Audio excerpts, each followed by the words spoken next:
ഇതാ ലോകത്തിൻ്റെ പാപങ്ങൾ നീക്കുന്ന ദൈവത്തിൻ്റെ കുഞ്ഞാട്.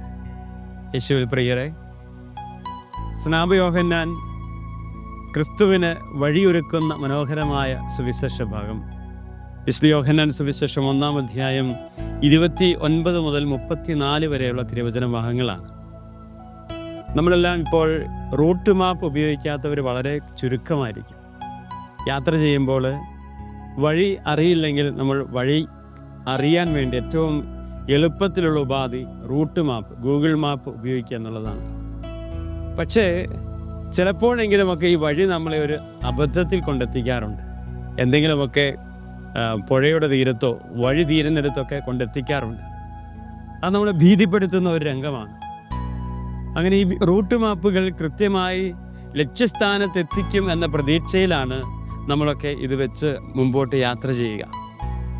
ഇന്നത്തെ സുവിശേഷവും മനോഹരമായി വഴിയൊരുക്കുന്ന, യഥാർത്ഥ വഴി, തെറ്റാത്ത വഴി കാണിച്ചു തരുന്ന സ്നാപക യോഹന്നാനെ കുറിച്ചുള്ള ബോധ്യങ്ങളാണ്.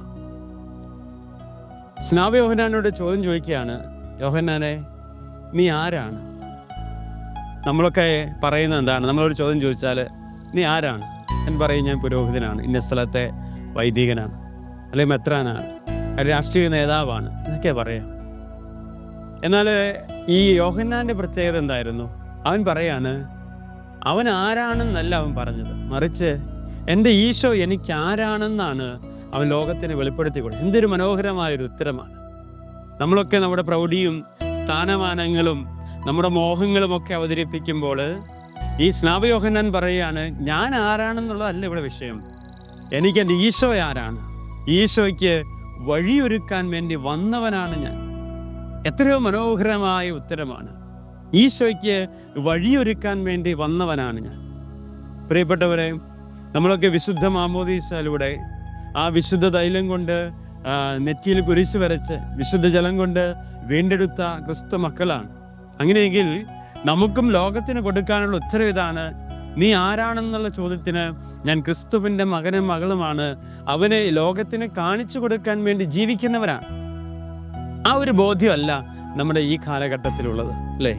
അതുകൊണ്ട് തന്നെ നമ്മുടെ പിന്നാലെ വരുന്നവർക്ക് ഈ വഴിതെറ്റിപ്പോയി അപകടത്തിൽ പെട്ടുപോകുന്ന റൂട്ട് മാപ്പുകൾ പോലെ നമ്മൾ അപകടകാരികളാകുന്നുണ്ടോ എന്ന് ചിന്തിക്കേണ്ടത് ഏറ്റവും അത്യാവശ്യമാണ്. പ്രിയപ്പെട്ടവരെ, നമ്മളൊക്കെ ദൈവത്തിൻ്റെ കയ്യൊപ്പ് പതിഞ്ഞ മനുഷ്യരല്ലേ? വിശുദ്ധ മാമോദീസയിലൂടെ ദൈവത്തിൻ്റെ കയ്യൊപ്പ് പതിഞ്ഞതാണ്. അത് നമ്മൾ മറന്നു പോവുകയല്ലേ? ഒരിക്കലൊരു ധനാഢ്യൻ വഴിയിലൂടെ യാത്ര ചെയ്യുമ്പോൾ വഴിയരികിൽ ഒരു ഭിക്ഷക്കാരൻ, ചീഞ്ഞു നാറിയ ശരീരവും വസ്ത്രവുമൊക്കെയായ ദുർഗന്ധമുള്ള ഒരു ഭിക്ഷക്കാരൻ ഭിക്ഷയാചിക്കുന്ന കണ്ടിട്ട് ഈ ഭിക്ഷക്കാരൻ്റെ അടുത്ത് പോയി അദ്ദേഹം വാഹനം നിർത്തി. ഗ്ലാസിൻ്റെ ചില്ല് പതിയെ താത്തിയിട്ട് ചോദിച്ചു, എന്താണ്?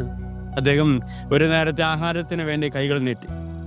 അപ്പോൾ ഈ ധനാഢ്യൻ ഈ വാഹനത്തിൽ നിന്നും അദ്ദേഹത്തിൻ്റെ ചെക്കെടുത്ത് ആ ചെക്കിൽ മനോഹരമായി സൈൻ ചെയ്തൊരു തുകയൊക്കെ എഴുതി ഈ ഭിക്ഷക്കാരൻ്റെ കയ്യിലേക്ക് കൊടുത്തു. ഭിക്ഷക്കാരൻ ഒരു വേള നോക്കിയിട്ട് പറഞ്ഞു, സാർ ക്ഷമിക്കണം, എനിക്ക് ഇത് വേണ്ട. അപ്പോൾ അദ്ദേഹം ചോദിച്ചു, എന്താ കാരണം? അപ്പം ഈ ഭിക്ഷക്കാരൻ പറഞ്ഞു, ഞാൻ ഇന്ന് വരെ ഒരു തെറ്റ് ചെയ്യാത്ത മനുഷ്യനാണ്, ഞാൻ ഭിക്ഷ യാചിക്കുന്നു എന്നുള്ളത് ശരിയാണ്, പക്ഷേ ഇന്ന് വരെ ഞാൻ കട്ടെടുക്കുകയോ ഒരാളുടെ മുതൽ അമിതമായി ആഗ്രഹിക്കുകയോ ചെയ്യാത്ത മനുഷ്യനാണ്.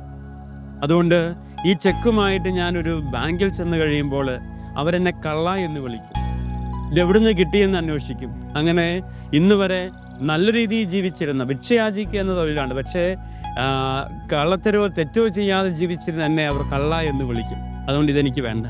അപ്പോൾ ഈ ധനാഢ്യൻ പുഞ്ചിരിച്ചുകൊണ്ട് പറഞ്ഞു, മോനെ, ചെക്കിൻ്റെ വില നിശ്ചയിക്കുന്നത് നിൻ്റെ ശരീരമോ, ചീഞ്ഞു നാറുന്ന ശരീരമോ, നിൻ്റെ ദുർഗന്ധം വന്ന ഈ ജീവിതമോ, നിൻ്റെ മുഷിഞ്ഞു നാറിയ വസ്ത്രമൊന്നുമല്ല, മറിച്ച് എൻ്റെ കയ്യൊപ്പ് ഇതിൽ ഉണ്ട് എന്നുള്ളതാണ് ഈ ചെക്കിൻ്റെ വില. അതുകൊണ്ട് നിന്നെ ആരും കള്ളനാക്കാൻ സാധ്യതയില്ല, കാരണം എൻ്റെ കയ്യൊപ്പ് പതിഞ്ഞ എൻ്റെ ചെക്കാണിത്. പ്രിയപ്പെട്ടവരെ, അങ്ങനെയെങ്കിൽ നമ്മളൊക്കെ ദൈവത്തിൻ്റെ കയ്യൊപ്പ് പതിഞ്ഞവരാണ്. നമ്മൾ ഈ ഭൂമിയിൽ ഈ ദൈവത്തിൻ്റെ കയ്യൊപ്പ് പതിഞ്ഞത് മനസ്സിലാക്കാതെ ജീവിച്ചു പോവുകയാണ്. ഈ ഭിക്ഷക്കാരനെ പോലെ നമ്മളൊക്കെ ഒരു വേള ഈ കയ്യൊപ്പിൻ്റെ മഹത്വം നമ്മൾ മനസ്സിലാക്കുന്നില്ല. ദൈവത്തിൻ്റെ കയ്യൊപ്പ് പതിഞ്ഞ മനുഷ്യരാണെങ്കിൽ ദൈവത്തിന് വഴികാട്ടിയാകേണ്ട മനുഷ്യരാണെന്നുള്ള ബോധ്യം നമുക്ക് നഷ്ടപ്പെട്ടുകൊണ്ടിരിക്കുക. വിശുദ്ധരുടെ തിരുനാൾ ആഘോഷിക്കുന്ന നാളുകളിൽ ജീവിതത്തിൽ എത്രയോ സഹനങ്ങളിലൂടെ, വേദനകളിലൂടെ, പ്രതിസന്ധികളിലൂടെ, കുറ്റപ്പെടുത്തലിലൂടെ കടന്നുപോയ വിശുദ്ധരുടെ തിരുനാളാണ് നമ്മൾ ആഘോഷിക്കുന്നത്.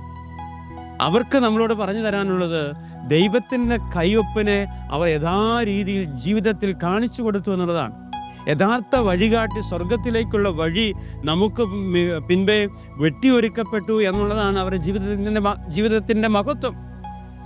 ആ മഹത്വമാണ് നമ്മളിന്ന് അവർക്ക് മുമ്പിൽ മധ്യസ്ഥമായിട്ട് യാചിച്ചുകൊണ്ടിരിക്കുന്നത്. ദൈവം നൽകിയ അനുഗ്രഹത്തെ അത് ദൈവത്തിൻ്റെ വഴികളാക്കി മാറ്റിയ വിശുദ്ധരുടെ തിരുനാളുകൾ.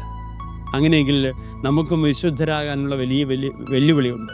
ഈ കാലഘട്ടത്തിൽ എല്ലാവരും നമ്മളെ വഴിതെറ്റിക്കുന്നവരാണ്. കുടുംബത്തിൽ പോലും അതെപ്പോഴും ഒരു സമ്പത്തിൻ്റെ, ഒരു ജോലിയുടെയൊക്കെ ലക്ഷ്യമാണ് മക്കൾക്ക്. അല്ലാതെ അതിനപ്പുറത്തുള്ള ഒരു ആത്മാവിനെ കുറിച്ചൊരു ബോധ്യം നഷ്ടപ്പെട്ടുകൊണ്ടിരിക്കുക. എൻ്റെ കർത്താവ് എനിക്ക് നൽകിയ ആത്മാവിനെ കുറിച്ചുള്ള ബോധ്യം നമുക്ക് നഷ്ടപ്പെട്ടുകൊണ്ടിരിക്കുന്നതുകൊണ്ടാണ് നമ്മുടെ പിറകെ വരുന്നവർക്കും മറ്റൊരു ചിന്തയിലേക്ക് നമ്മൾ നയിച്ചുകൊണ്ടിരിക്കുന്നത്. സുഖങ്ങൾക്ക് വേണ്ടി, സന്തോഷങ്ങൾക്ക് വേണ്ടി, ധനത്തിന് വേണ്ടിയുള്ള ഓട്ടം ഇതൊക്കെ ആവശ്യമാണ്. പക്ഷേ ആത്യന്തികമായ ലക്ഷ്യം എൻ്റെ ദൈവത്തിന് വഴിയൊരുക്കുക എന്നുള്ളതല്ലേ. അതുകൊണ്ടാണ് സ്നാപയോഹന്നാൻ പറഞ്ഞത്, ഞാനൊന്നുമല്ല, ഞാൻ അവൻ്റെ ചെരുപ്പിൻ്റെ വാറഴിക്കാൻ പോലും യോഗ്യനല്ല, പക്ഷേ ഞാൻ അവന് വഴികാട്ടിയാണ്. എന്നെ അവനിലേക്ക് അനേകായിരങ്ങളെ നയിക്കേണ്ട വഴികാട്ടിയാണ് ഞാൻ. പ്രിയപ്പെട്ടവരെ, ഈ ഒരു ബോധ്യം നമുക്കുണ്ടാകട്ടെ. നമ്മളോട് ചോദിക്കുമ്പോൾ നമുക്കുള്ള ഉത്തരം ഇതാകട്ടെ: ഞാൻ എൻ്റെ ക്രിസ്തുവിൻ്റെ മകനും മകളുമാണ്. എൻ്റെ ക്രിസ്തുവിൻ്റെ സ്വർഗരാജ്യത്തിലേക്കുള്ള വഴിയൊരുക്കുന്ന മനുഷ്യരാണ് ഞാൻ. വഴി തെറ്റിക്കാൻ എളുപ്പമാണ്. വഴി യഥാർത്ഥ വഴികാട്ടിയാവുക അതത്ര എളുപ്പമുള്ള കാര്യമല്ല. പ്രത്യേകിച്ച് സ്വർഗത്തിലേക്കുള്ള വഴി വേറെയെല്ലാം എളുപ്പമാണ്. നമുക്ക് ഇഷ്ടമുള്ളിടത്തേക്കൊക്കെ എത്ര ത്യാഗം ചെയ്ത് നമ്മൾ വഴി കണ്ടെത്തും. പക്ഷേ സ്വർഗമാകുന്ന ആ രാജ്യത്തിലേക്കുള്ള യാത്ര, അതുകൊണ്ടാണ് ഈശോ പറഞ്ഞത് അത് കല്ലും മുള്ളും നിറഞ്ഞതാണ്. അതത്ര എളുപ്പമുള്ള പാതയല്ല.